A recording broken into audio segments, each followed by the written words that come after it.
লাচিতে যে যুদ্ধ কৰিছিলে এই হেংদাং লৈ ঘোঁৰা পিঠিত এই হেংদাঙে লাচিতে জয় কৰিছিলে অসম। নমস্কাৰ, মই মনিল। মই বৰ্তমান আছোঁ মাজুলীৰ ভোগপুৰ সত্ৰত। নদীদ্বীপ মাজুলীৰ মধ্যভাগত থকা এখন ইতিহাস প্ৰসিদ্ধ সত্ৰ। গুৰুজনাই শ্ৰীমন্ত শংকৰদেৱে নিজ হাতে প্ৰতিষ্ঠা কৰা এই সত্ৰ 1528 চনত এই সত্ৰখন গুৰুজনাই ইয়াতে প্ৰতিষ্ঠা কৰিছিল। এই ভোগপুৰ সত্ৰখন নিকা সংহতিৰ সত্ৰ, লগতে এখন উদাসীন সত্ৰ।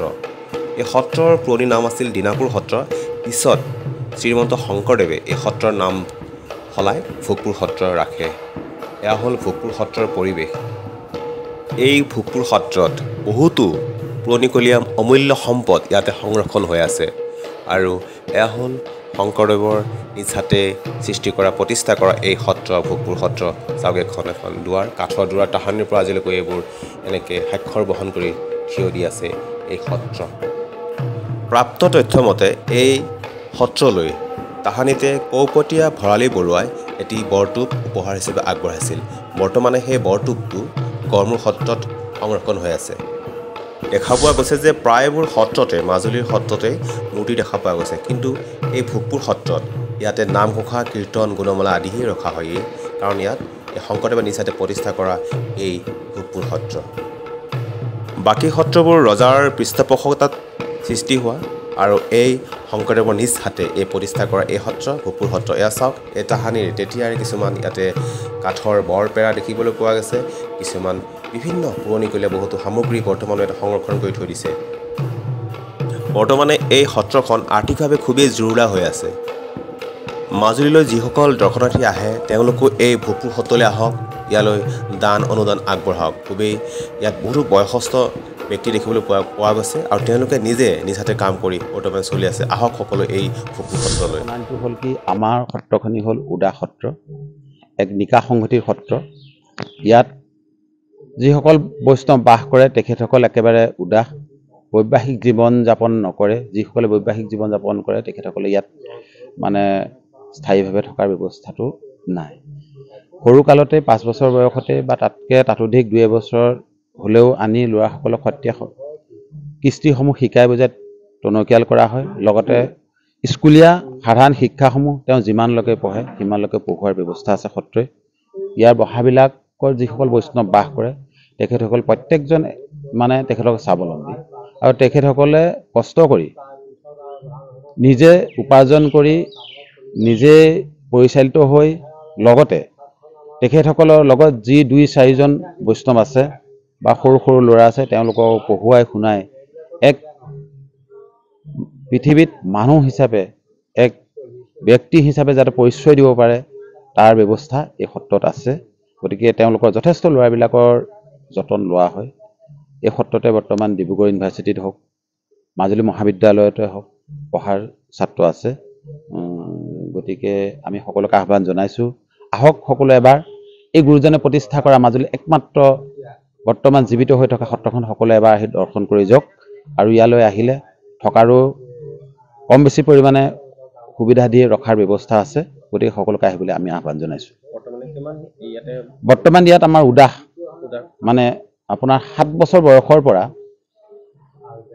99 বছৰ বয়সলৈকে মোটামুটি আমাৰ 45জন বৈষ্ণৱ আছে। কিন্তু আগতে ইয়াত যথেষ্ট বৈষ্ণৱ আছিল। বৰ্তমান যি জন্ম নিয়ন্ত্ৰণ বা ইয়াৰ চলাৰ যিটো পদ্ধতিৰ বাবে কিছুমান সমস্যাত পৰি 2-1 সত্ৰৰ পৰা ওলাই গৈছে। আৰু ইয়াত সত্ৰৰ বাবে এটা ডাঙৰ সমস্যা হৈছে যে বৈষ্ণৱসকল চলাৰ যিটো ব্যৱস্থা, কাৰণ তেখেতসকলে ল'ৰা আনি শিকাই বুজাই তাক ডাঙৰ দীঘল কৰিব লাগিব, নিজে 4-5জন আছে নিজে চলিব লাগিব। বৰ্তমান যিটো যুগ আহিছে এই যুগত এটা জীৱন এটা পৰিচালিত হোৱা, এখন গৃহ পৰিচালিত কৰা যথেষ্ট প্ৰত্যাহ্বানৰ সন্মুখীন হৈছে বৈষ্ণৱসকল।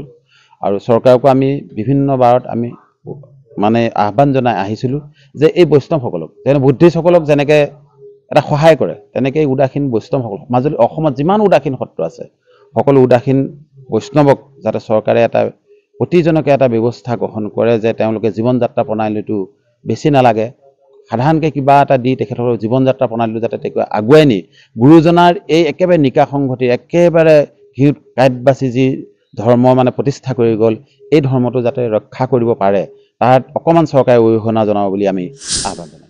তাৰপৰা আহোঁতেনে ঘূৰি সেই কমলাবাৰী থানৰ পৰা তেখেতক আনিছে। এতিয়া সেইকাৰণে সেই কোনদিন ঘাটখন ভোগপুৰৰ নামত আছিলে। এই মানুহৰ আক্ৰমণত সেই ফলিখন কামৰ ফলিখন হেৰাই গুচি গ'ল। এতিয়া সেইকাৰণে সেই ঘাটখন আমাৰ কাট খাই গ'ল। আৰু এটা বৰটোপ আছিলে, সেই বৰটোপটো এতিয়া গড়মূৰত আছে। পীতাম্বৰদেৱে সেই বৰটোপটো চিঠি সাধাৰণ সৰুকৈ কাগজ এখনত লিখি দিলে যে সত্ৰাধিকাৰ প্ৰভু, এই হাতীতে ভকত দুজনৰ হাতত বৰটোপটো দি পঠাব, মই চুকাই চাম। পীতাম্বৰদেৱে তেতিয়া ঠাইতে আমাৰ অধিকাৰ এইজন নহয়, বুঢ়া অধিকাৰে ভকত দুজনমানৰ কথা আলোচনা কৰি অধিকাৰজনে আৰু হাতীটো পঠিয়াই দিছে, দি দিলে। ভাগ্যবশত ছমাহৰ পিছত তেখেত প্ৰয়াত মৃত্যু হ'ল। হোৱাৰ পিছত এতিয়া কেঁচাই ক'বলৈও বেয়া হ'ল। তেখেতৰ কাজকৰ্ম যোৱাৰ পিছত এবছৰ পিছত আৰু গ'ল। তেতিয়া সিজনে ক'লে বোলে কিবা চিন আছে জানো আপোনালোকৰ বৰটোপ বুলি, আৰু যিখন কাগজ দিছিলে কাগজখন দিয়ক। কি ক'ম আৰু, বুঢ়া খাই সিমানখিনি আৰু খেলুৱাই মানুহ নহয়, তেখেত হ'ল সাধু। বোলে কাগজ আৰু চিলিপ এটা দিছিলে, কথা এটা, শ্ৰী ভোগপুৰ সত্ৰ সত্ৰাধিকাৰ প্ৰভু পত্ৰৰ দ্বাৰাই সম্ভাষণ জনালোঁ। এই আপোনাৰ বৰটোপটো আমাৰ এই পত্ৰবাহকৰ হাততে দি পঠাব, হাতীটো মই চুটাই চাম। সিমানেহে কথা খেদে দি দিলে আৰু ঘূৰি আৰু মিছা। এতিয়াও তাত আছে, যিটো ডাঙৰ সেইটোৱে আমাৰ। তাকে মই চব মানুহক কওঁ বোলো কৈ দিব যে ভোগপুৰৰ বৰটোপটো ইয়াত আছে। তেতিয়া মানুহবিলাকে কৈছে আমি বোলে দেখি আহিছোঁ, বোলো কেতিয়াবা ক'ব বোলে তাৰ ভকতে কৈ দিছে। আমি তেতিয়া ল'ৰা মানুহ দেই, এমলাকে ক'ব নোৱাৰে, আমি গম পাওঁ। বৰটোপটো যিদিনাখন নিয়ে তেতিয়াই গাড়ী ঘোঁৰা কথা নাই, হাতী পঠিয়াইছে। আমি সৰু ক'ব পাৰোঁ তাৰ আৰু কথা গৰকিব পৰা হ'লোঁ আৰু LP পাছ হৈছোঁ আৰু সিমান অৱস্থাতে বৰটোপটো লৈ গ'ল। বেয়া লাগে কেতিয়াবা। এটা বস্তু দেখাইছোঁ ওলাইছে। এইটো কি বুলি ভাবিছে? বাঁহৰ লাখুটি। ইনষ্ট্ৰুমেণ্ট নহয়, হেংদাং। এইটো হ'ল লাচিতে যে যুদ্ধ কৰিছিলে, এই হেংদাং লৈ ঘোঁৰা পিঠিত এই হেংদাঙে লাচিতে জয় কৰিছিলে অসম। এইখন হেংদাং।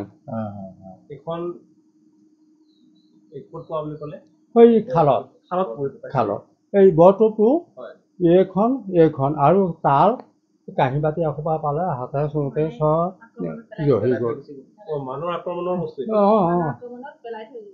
গৈছিলে এডাল লাখুটি ইয়াত ভৰ দি বুঢ়াসকলে যাব পাৰে বুলি ভাবিছে, কিন্তু নহয়।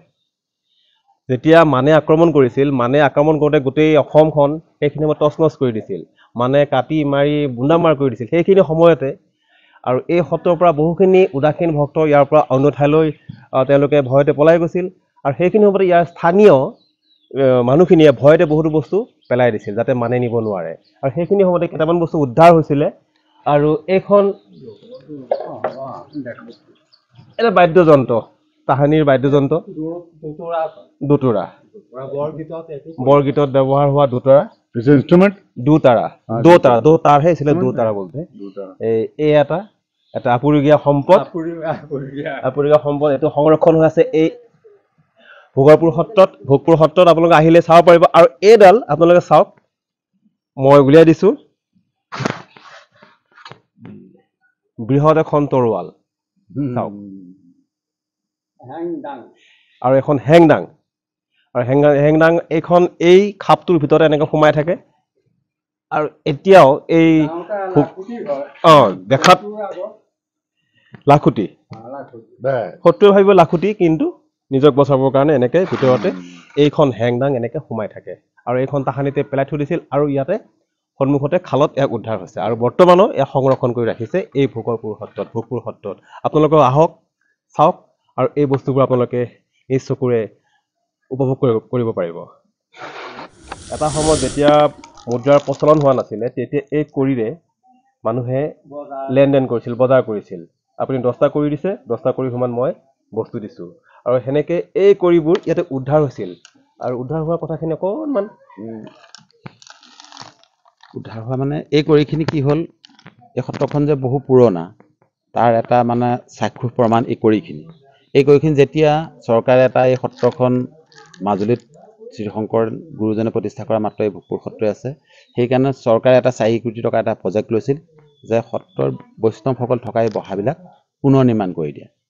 এই পুনৰ নিৰ্মাণ কৰিবলৈ যাওঁতেই ইয়াতে আমাৰ যিটো দক্ষিণ আমাৰ চাৰিওফালে এই বহাবিলাকক একেলগে এটা এটা লাইনক এটা এটা হাতী বুলি কয়, আৰু ইয়াত যিবিলাক বহা ঘৰবিলাক আছে এইবিলাকক এখন এখন বহা বুলি কয়। গতিকে এনেকুৱা চাৰিফালে 4টা লাইন আছে, 4টা মানে হাতী আছে। এই হাতীৰ দক্ষিণ হাতীটোত কাম কৰি থাকোঁতে 6 ফুট তলত এটা মানে ডাঙৰ এটা কুণ্ডৰ লেখীয়া এটা বস্তু ওলাল। তাতে এই কৰিখিনি আৰু অন্যান্য কিছুমান আপুৰুগীয়া সম্পদ ওলাইছিল। গতিকে সেই সময়ত প্ৰচাৰ মাধ্যমত, বাতৰিত, নিউজত যথেষ্ট পৰিমাণে এইটো বাজিছিল। আৰু এই কৰিখিনি 5 বেগমান কৰি ইতিমধ্যে সীমিত অৱস্থায় 5 বেগমান কৰি ইতিমধ্যে সংৰক্ষণ কৰা হ'ল। বাকী ৰাইজক দেখুৱাবৰ কাৰণে এনেকৈ বৈয়ামত কেইটামান ভয় কাৰোবাৰ তাত থৈ দিয়া আছে, ৰাইজ আহিলে অকণমান চাই আৰু বাকীখিনি ৰাখি থোৱা আছে। বাকী বৰ্তমান এইখিনি আছে আৰু এইখন যে এখন পুৰণা সত্ৰ, কৰি প্ৰচলনৰ দিনৰ পৰাই যে সত্ৰখন ইয়াত প্ৰতিষ্ঠা হৈ আছে তাৰ এক চাক্ষুষ প্ৰমাণ। আহি ভোগপুৰ সত্ৰ শংকৰদেৱে প্ৰতিষ্ঠা কৰা, আৰু মোৰ লগত থকা এই ককাজন 100 বছৰ হ'বলৈ আৰু মাত্ৰ এবছৰ বাকী। চাওক, ককাজন আছে আৰু 100 বছৰ হ'বলৈ মাত্ৰ আৰু এবছৰ বাকী আছে, আৰু আহি নিজকে সৌভাগ্য যেন লাগিল, সৌভাগ্য নিজে। আৰু শংকৰদেৱে নিজ হাতে প্ৰতিষ্ঠা কৰে এখন সত্ৰত আজি আহি ইয়াতে আমি গোটেইখিনি দৰ্শন কৰিব পাৰিলোঁ, আৰু বহুখিনি পুৰণা বস্তু এটা দেখিব পালোঁ, আৰু নিজকে সৌভাগ্য জ্ঞান ভাবিলোঁ। চাওক, এয়া পৰিৱেশটো এনেকুৱা ধৰণৰ। শৰপহুৰ ছালেৰে নিৰ্মিত বৃহৎ এক পিতলৰ ডবা। এইটো বৰ ডবা, বৃহৎ, কিমান ইয়াৰ পৰিসৰটো চাওক, কিমান ডাঙৰ। আৰু গোটেইটো যিটো মেটেল পিতলৰ হয় আৰু তাহানিৰে বহু পুৰণা, আৰু এইটো খুব সুন্দৰকৈ এতিয়াও এইটো ডবা সন্ধিয়া সময় বাজে। আৰু এই হ'ল ভোগপুৰ সত্ৰৰ ভিতৰভাগ। আপোনালোকে আহক, ইয়াতে বহুতো পুৰণা শংকৰদেৱৰ গুৰুজনাৰ স্মৃতি বিজড়িত এই ঠাই, পবিত্ৰ ভূমি। আপোনালোকে আহক, আহি বন্ধু-বান্ধৱ পূৰণৰ অৰ্থে আপোনালোকে আহিব পাৰে এই ভোগপুৰ সত্ৰলৈ। চাওক ইয়াৰ ভিতৰৰ পৰিৱেশটো কিমান সুন্দৰ।